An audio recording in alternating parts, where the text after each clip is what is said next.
एक बहुत बड़ी पैन इंडिया मूवी जिसमें मेन एक्टर रामचरण जानवी कपूर है, पेड्डी नाम से, वो आज थिएटर्स में रिलीज हुई। जिसको लेकर आप कितने एक्साइटेड थे डेफिनेटली कमेंट सेक्शन में बताना। अगर आपको नहीं पता ये क्या मूवी है, कौन सी मूवी है, तो इसका ट्रेलर जाके चेक करो, जिससे आपको आइडिया लग जाएगा कि ये मूवी किस बारे में है। मुझे पर्सनली उसका ट्रेलर ज्यादा पसंद नहीं आया था क्योंकि काफी सारी चीजें दिखा दी थी उसके अंदर, लेकिन आज ये पूरी पिक्चर देखने के बाद रियलाइज हुआ कि इसका जो कोर सब्जेक्ट है वो तो बताया ही नहीं। आंध्र प्रदेश के अंदर विजयनगर शायद नाम था, एक डिसेंट साइज का गाँव, एक छोटा शहर कह लो। वहाँ पर कुछ लोग दिहाड़ी मजदूरी करते हैं, काफी दूर से ट्रैवल करते हैं क्योंकि उनका जो कस्बा एक बहुत ही स्मॉल प्लेस पहाड़ों के ऊपर है जिसका कोई नाम नहीं है, गवर्नमेंट रिकॉर्ड्स में ऑफिशियली कहीं मेंशन नहीं किया है। उसके ठीक सामने से रेलवे लाइन तो जाती है लेकिन ट्रेन रुकती नहीं। इन सारे फैक्टर्स के कारण लोग इन दिहाड़ी मजदूरों को अपने से छोटा समझते हैं। एक्टर रामचरण का जो कैरेक्टर है इस मूवी के अंदर, पेड्डी नाम है उसका, वो भी इसी प्लेस से बिलोंग करता है। रोज रोज का ये डिस्क्रिमिनेशन है ना, एक तरीके से आदत बन चुकी है। बट कुछ घटना होने के बाद पेड्डी डिसाइड करता है कि मैं इस गाँव में ट्रेन रुकवा के रहूंगा, गांव को पहचान दिला के रहूंगा। और वो ये कैसे करेगा? स्पोर्ट्स खेलकर। पहले क्रिकेट, फिर रेसलिंग, फिर रनिंग। ट्रेलर में दिखा दिया था, मैं कोई स्पॉइलर नहीं दे रहा हूँ। कहानी की बात करें तो सुनने में पोटेंशियल डेफिनेटली लग रहा है। 3 घंटे जब ये पिक्चर चल रही थी तो उस टाइम पर मुझे सोचने का काफी टाइम मिला और मैं यही बात सोच रहा था कि ऑन पेपर पोटेंशियल को देखकर ही इस पिक्चर को बनाया गया है, बट एग्जीक्यूशन, कहानी को स्क्रीन के ऊपर प्रेजेंट करने का तरीका, जिसको स्क्रीन प्ले कहते हैं, वो मुझे पर्सनली बिल्कुल भी अच्छा नहीं लगा। बहुत ज्यादा ओवर ड्रामेटिक, बहुत ज्यादा मेलोड्रामा, और मूवी को प्रेजेंट करने का तरीका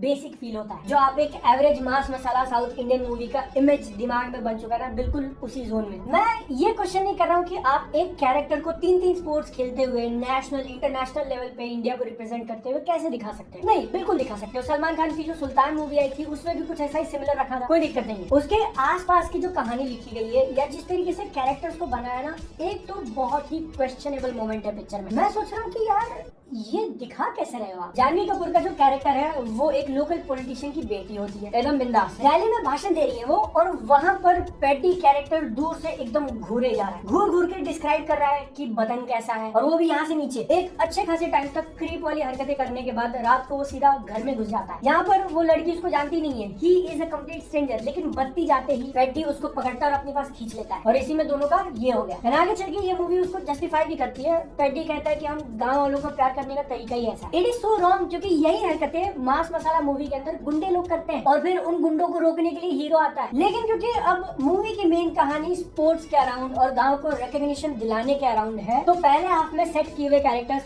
जानवी कपूर ले लो या फिर दिव्यन जो ले लो, मुन्ना भैया, वो बाद में ऑलमोस्ट नॉन एग्जिस्टेंट। तो मूवी का स्क्रीन प्ले और ये जो कुछ इंसिडेंट लिखे हैं ना, वो डेफिनेटली पेड्डी मूवी को नेगेटिव जोन में लेके जाते हैं। फिर बात आ गई इसके विजुअल्स की, तो जब रियल चीज, रियल लोकेशन अपने को दिखा रहे तो वो अच्छे हैं, लेकिन अच्छे खासे अमाउंट में डिजिटल बैकग्राउंड नोटिस हो जाएगा। कहाँ पर ग्रीन स्क्रीन, ब्लू स्क्रीन और कहाँ पर रियल में शूट किया है, डिफरेंस क्लियरली समझ में आता है। बहुत ज्यादा बुरा या एकदम ही ज्यादा नकली नहीं है ऐसा कहूंगा मैं, बट फिर भी वो नोटिसेबल है। इसका बैकग्राउंड म्यूजिक को पॉजिटिव साइड में रखा जाएगा, और रामचरण का परफॉर्मेंस भी, क्योंकि उनकी कमिटमेंट फील होती है। उन्होंने इस रोल में एकदम पूरा अपने आप को झोंक दिया ऐसा लगता है। बस मूवी का बाकी डिपार्टमेंट उस हिसाब से स्टेप अप नहीं कर पाता। गानों का ट्यून थोड़ा बहुत कैची, थोड़ा बहुत इंटरेस्टिंग है, बट हिंदी डब में जो लिरिक्स लगाए हैं उसके कारण उतना मजा नहीं आया। और कभी कभी मूवी के बीच में गाना आ गया तो मुझे ऐसा मन करने लगा कि मैं अपना फोन चला लेता हूँ। तो ओवरऑल पेड्डी मूवी मुझे कुछ खास अच्छी नहीं लगी है। इसका मेलोड्रामा उस लेवल पे फील हुआ कि अगर 10-20% और हो जाता ना तो इंडियन टीवी सीरियल वाले कैटेगरी में चला जाता। मास मोमेंट्स या फिर हीरो की एंट्री हो गई, स्पोर्ट्स के कुछ मोमेंट्स एंटरटेन करते हैं, बट मेरे लिए ये मूवी ओवरऑल एक स्किप है, तो इसलिए मैं इसको मॉकटेल के ऊपर स्किप की रेटिंग दे रहा हूँ। लेकिन आपको शायद सुन के शॉक लग सकता है कि कई बार एक